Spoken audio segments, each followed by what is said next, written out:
Sunday vlog. Sunday ಅಂದಮೇಲೆ ಸ್ವಲ್ಪ ಲೇಟಾಗೆ ಎದ್ದೇಳೋದು. ಎದ್ಮೇಲೆ ಕಾಫಿಗೆ ಇಟ್ಬಿಟ್ಟು ಹಾಗೆ ಇವತ್ತಿನ ಬ್ರೇಕ್ಫಾಸ್ಟಿಗೆ ನಾನು ಗೋಧಿ ರೊಟ್ಟಿ ಹಾಗಲಕಾಯಿ ಪಲ್ಯ ಮಾಡೋಣ ಅಂತ ಅಂದ್ಬಿಟ್ಟು ಅದನ್ನೆಲ್ಲ ತೆಗೆದಿಟ್ಬಿಟ್ಟು ಕಾಫಿ ಕುಡಿತಾ ಹಾಗೆ ಪೇಪರ್ ಓದ್ಕೊಂಡು ಸ್ವಲ್ಪ ಹೊತ್ತು ಮಾತಾಡ್ತಾ ಕುಂತಿದ್ವಿ.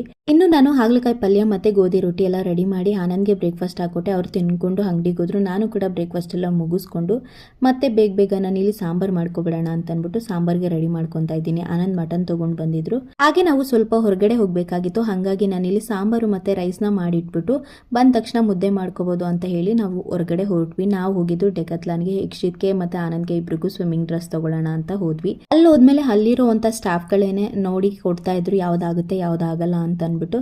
ಅದರಲ್ಲಿ ನಮ್ಗೆ ಯಾವ್ದು ಬೇಕೋ ಅದನ್ನು ನಾವು ಸೆಲೆಕ್ಟ್ ಮಾಡಿ ತೊಗೊಂಡ್ವಿ. ಅಲ್ಲಂತೂ ನನಗೆ ಯಕ್ಷಿತ್ ಹಿಡಿಯೋದೇ ಕಷ್ಟ ಆಗೋಗಿತ್ತು. ಎಲ್ಲಂದ್ರಲ್ಲಿ ಓಡ್ತಾನೆ ಇದ್ದ. ಅದಾಗಿದ್ಮೇಲೆ ತುಂಬ ಬಿಸಿಲಿದ್ರಿಂದ ಅಲ್ಲೇ ಜ್ಯೂಸ್ ಎಲ್ಲ ಕುಡ್ಕೊಂಡು ಮನೆಗೆ ಬಂದು ಬಿಸಿಯಾಗಿ ಮುದ್ದೆನ ಮಾಡಿ ಊಟನ ಮಾಡಿದ್ವಿ. ಇದ್ರದ್ದು ಕಂಪ್ಲೀಟ್ ವ್ಲಾಗ್ನ ನಾಳೆ ನನ್ನ ಯೂಟ್ಯೂಬ್ ಚಾನಲಲ್ಲಿ ಅಪ್ಲೋಡ್ ಮಾಡ್ತೀನಿ.